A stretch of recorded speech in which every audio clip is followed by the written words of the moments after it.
was shopping at Rubenstein Brothers, bro. They were getting golds now. I'm out wearing rings. I wearing ballads at 12 and 13, me and Babe and them, man. I'm going to Rubenstein Brothers. What age y'all start driving?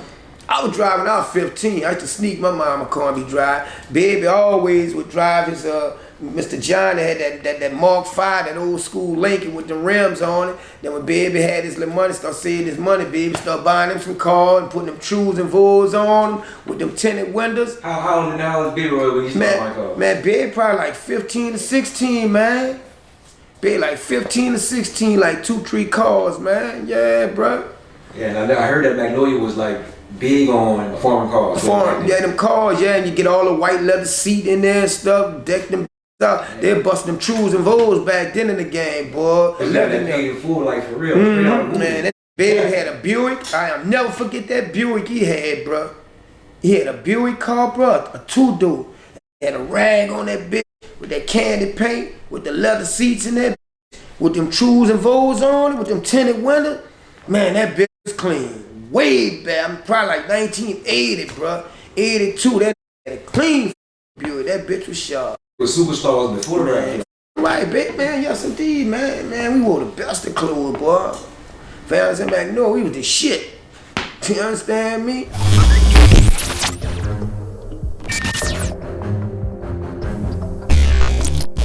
Let's talk about where you from. I'm from Uptown.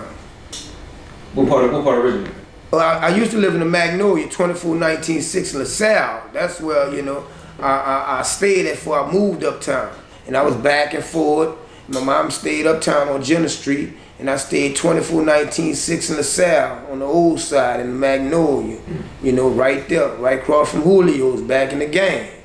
On the old side, you know, in the project. The association with the Magnolia and Valence and Magnolia is just because it's so close, or? Well, KC and them, you know, Baby, I know KC and them all out the Magnolia, New York and all them there, and them dudes WAP and all them, and Tonto and all them, you know. So Baby, I know them, they was out the projects and stuff, so, you know, it all came like, you know, like a little circle thing, like, you know, they would come uptown, or either Baby go in the project, you know, and he know Vamp, you know, Stepper, and you know, the other Vamp, you know, your boy Vamp, Black Vamp.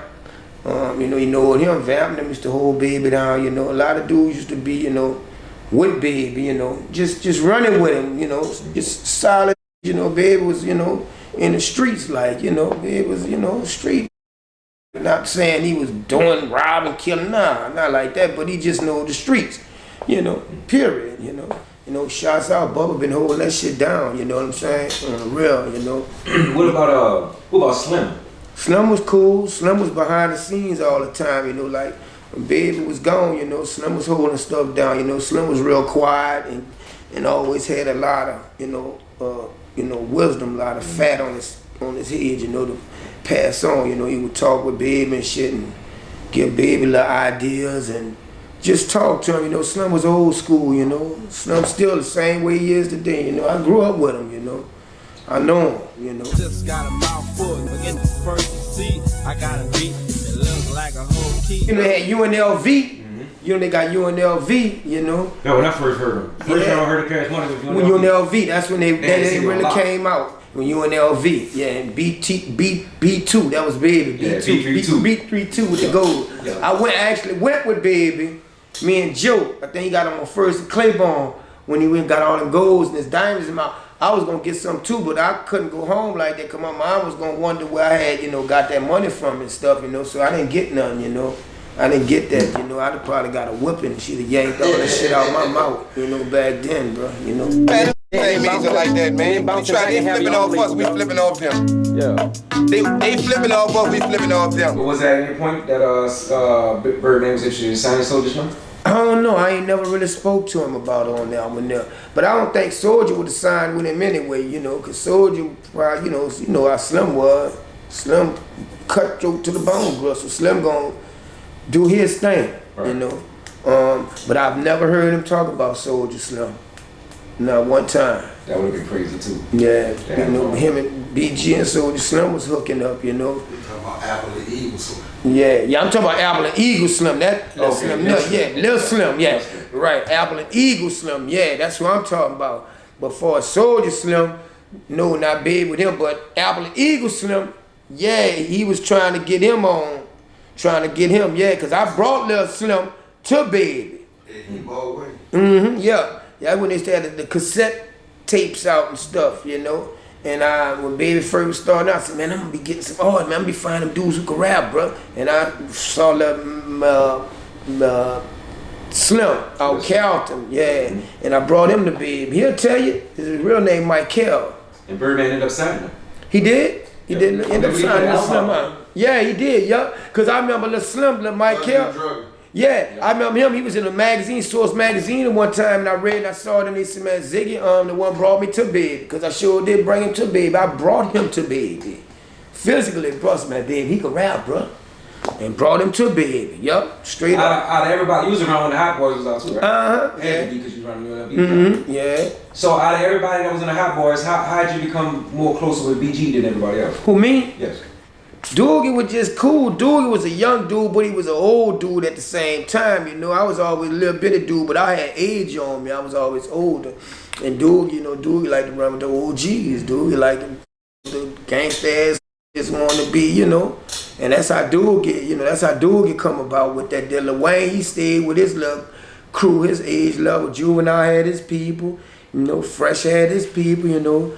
Turkey had his people, Rat and all them there, you know, everybody had their little group, you know. And Doogie, you know, he ran with all the hitters, like Vamp, Stuff, all the Hot and all of them, you know. Doogie, you know, what's in a man gonna come out a man, bro. Looking for capers, my people say it's a shame. They say I hate you, but I tell them it's all in the game. I'm a duct taper. All right, I remember Doogie was on the streets, all right, I remember that there. Then I heard something about one of the boys got arrested, and some type of phone call or something. They was listening at a phone call or something. Doogie was talking to the little dude on the phone, and the dude had done said something and had done implicated Doogie name and something, and that's how they end up coming picking Doogie up, you know.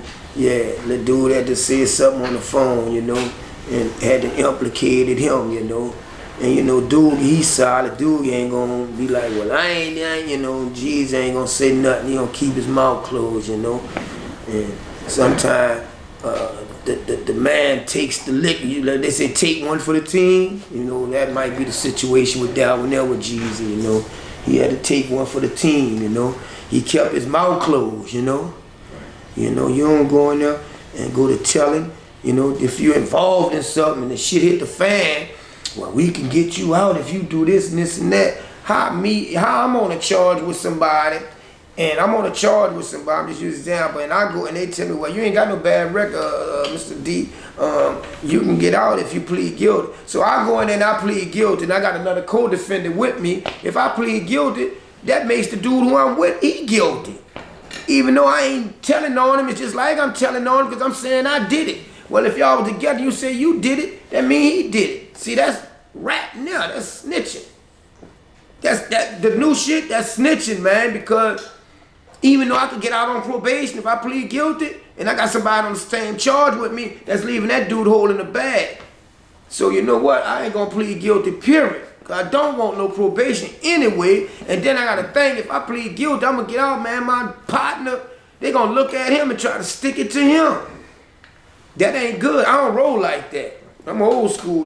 I don't get out like that. I ain't never had no charge with nobody. All my charge was old gun charges, you know. And I served my time by myself, and I ain't been busting in 30 years, you heard me?